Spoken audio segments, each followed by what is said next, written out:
Are you tired of waiting hours for that perfect rib? But why wait when you could cook ribs under 1 hour? Cooking ribs hot and fast makes for the perfect weekday meal, and I'm going to show you how to do it. Be sure to stick around until the end of the video, and I'll share a quick tip on how to elevate these grilled ribs, and also share one possible setback or disadvantage to cooking ribs hot and fast. But first, you'll need a rack of ribs. I have these baby back ribs here that I got at my local grocery store. Now the first order of business is to cut them into single bones. This not only will decrease the cooking time, it'll add some nice bark all the way around the rib, which is a big plus. On one of the ends, you might run across more bones towards the end where the knife might not go through, but be sure to cut around this area. Now when you're cutting them, be sure the ribs are bone side up. Since you could see the bones, it makes it easier to cut through the meat between the bones.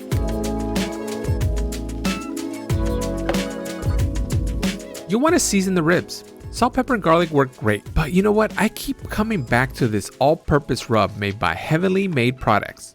It's called It's Incredible. And yes, it's incredible, alright. And no matter how many other rubs I try, I keep coming back to this one. And I like to use it as my base layer. I'm also going to be adding a packet of sazon. This will add some beautiful color. Now, since these ribs are going to be cooked hot, upwards of 400 degrees Fahrenheit, you want to avoid using any pork rubs with sugar. Sugar burns, and these hot temperatures will not produce good results if you use a sugary rub.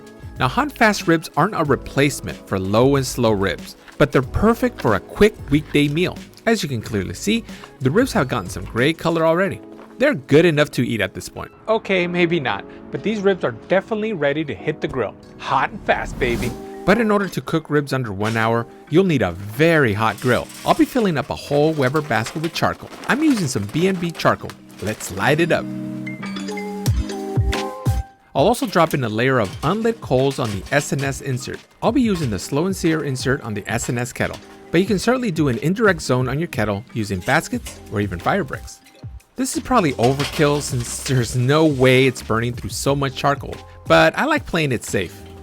In reality, it really doesn't matter. Whatever coals are left after our cook can be reused in the future. Just be sure to close down all the vents when we're done. Next, let's place in our grate. I'm going to be giving the grates a quick wipe with a wet cotton towel. I picked up this tip from Johnny over at View from a Grill.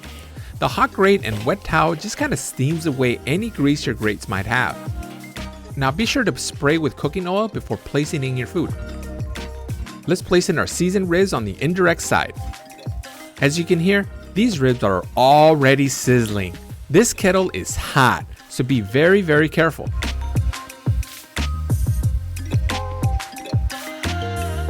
Let's cover it up. Now this kettle at its hottest, it hit temperatures around 450 degrees Fahrenheit. You'll want to give it maybe 20 minutes and then flip your ribs, or possibly rotate them so all the ribs get even color. I unfortunately did not rotate, as I said, at the 20-minute mark, and as you can see, some of these have gotten a bit of char. But you know what, it doesn't bother me at all. But if you want to avoid this, be sure to flip a little earlier. As tempting as it is to add sauce at this point, you want to hold off a little longer because this grill is running really hot and you don't want that sauce to burn. I'll flip these over and let them run for another 10 minutes or so. 10 minutes later, these ribs are temping 200 degrees Fahrenheit internal temperature. Let's get them into aluminum pan. Now, if you want to elevate these ribs, don't use a barbecue sauce. Instead, dip them into a red mole sauce.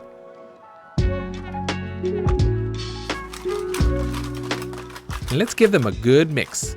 Get these ribs nice and coated. Let me tell you, pork and mole go hand in hand. And as much as I love eating mole with chicken or turkey, pork just hits differently. Let's seal up and put back on the grill. They really don't need a long time here. The ribs have finished cooking, the mole is already cooked. I just want to heat it up a little and let the ribs get familiar with the mole sauce.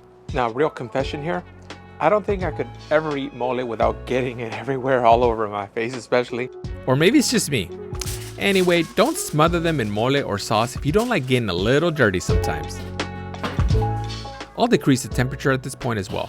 I'm closing my bottom vent to a quarter open and the top vent to half open. Doing these changes made the kettle run closer to 325 degrees Fahrenheit. Now the link for the red mole recipe can be found above in the info card, and I'll put it down in the description box in this video.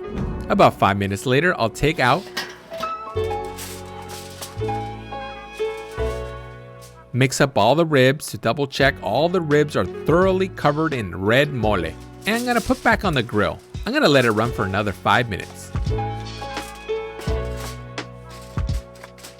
Now, what is a disadvantage to cooking ribs hot and fast? Now, it's not gonna be the most fall off the bone ribs, but they're tasty. That grill flavor is definitely there. Now, if you've never tried hot and fast ribs before, you have to do it. It's quick, it's easy, and you cannot argue with the great results that you get. It's been 5 minutes, and let's open these up. Not only do they look good, but they smell delicious. This mole definitely added a ton of flavor to these ribs. Now the mole is completely optional. You could easily put a little barbecue sauce, put on the grill for maybe 2 or 3 minutes, and they'll be perfect. But if you want to smother them in mole like I did, then be sure to check out this mole recipe, and you can do it yourself.